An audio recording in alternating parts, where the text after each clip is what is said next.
संपूर्ण वाणी मंथन, बेसमझ से शिवपिता का बच्चा बनने की यात्रा।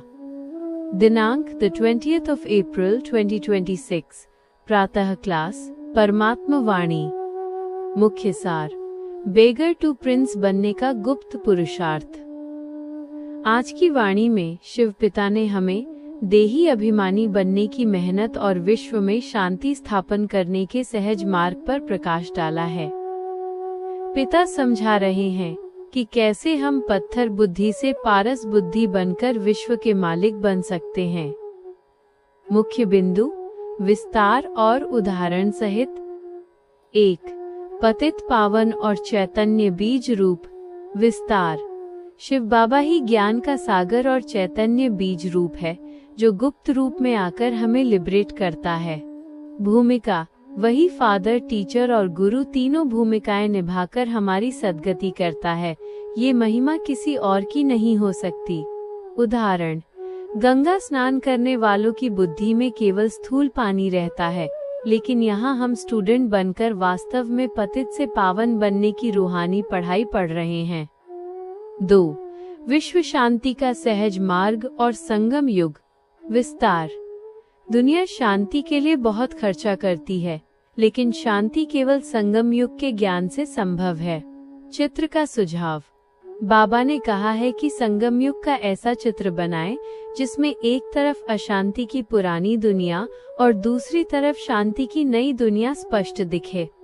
मंत्र, अलफ शिवपिता को याद करो तो बादशाही निश्चित है। ये सहज ज्ञान हमें विश्व का मालिक बनाता है। 3. ईश्वरीय बैंक और 21 जन्मों की पूंजी। विस्तार, जो बच्चे इस समय अपना सब कुछ ईश्वरीय बैंक में ट्रांसफर करते हैं, वे भविष्य के 21 जन्मों के लिए अविनाशी पूंजी जमा कर लेते हैं। पद की प्राप्ति, स्वर्ग में जाना तो निश्चित है, लेकिन महाराजा पद पाने के लिए सेवा और त्याग की मेहनत जरूरी है। नंबर 1 कार्य, बाबा पक्का सराफ है। वो बेहद के जज और धोबी की तरह हमारे दुखों को काटकर आत्मा को पावन बनाता है। 4.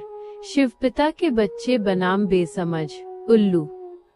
विस्तार, जिन्हें ज्ञान नहीं है और जो देह अभिमान में हैं, उन्हें बाबा ने बेसमझ या उल्लू कहा है। विशेष दृष्टि, बाबा की नजर केवल अपने उन बच्चों पर पड़ती है जो वर्षा ले रहे हैं और सेवाधारी हैं। उम्मीद, बाबा देखते हैं कि कौन सा बच्चा अच्छी सर्विस करेगा और ऊंचा पद पाएगा, उस आधार पर बच्चों को रिगार्ड देते हैं। आज का स्वमान और वरदान। आज का स्वमान, मैं शिवपिता का प्यारा बच्चा, मास्टर सर्वशक्तिवान और भविष्य का विश्व अधिकारी हूँ। आज का वरदान, बाप समान भव। विस्तार, जो बच्चे सदा मुस्कुराते रहते हैं और कभी रोते नहीं, संकल्पों में भी शिकायत नहीं, वही बाप के सच्चे युगल हैं। विधि, हर कर्म करने से पहले चेक करो, क्या ये बाप समान श्रेष्ठ है? यदि नहीं तो उसे कट कर दो और परिवर्तन कर श्रेष्ठ बनाओ। वाणी के आधार से योग कमेंट्री। शांत चित्त होकर स्वयं को आत्मा अनुभव करें। मैं एक दिव्य ज्योति बिंदु आत्मा हूँ, निराकार शिवपिता की संतान। मैं इस विनाशी शरीर में रहते हुए भी अजर, अमर, अविनाशी हूँ। मेरा बुद्धि योग अब सीधे उस निराकार ज्ञान सूर्य से जुड़ा है। अनुभव करें, बाबा से पावनता की किरणें मुझ पर पड़ रही हैं। मेरी पत्थर बुद्धि अब पारस बुद्धि बन रही है। मैं विश्व में शांति की किरणें फैला रही हूँ। मैं संगम युग के उस पार खड़ी हूँ, जहाँ से मुझे अपना भविष्य का राज्य दिखाई दे रहा है।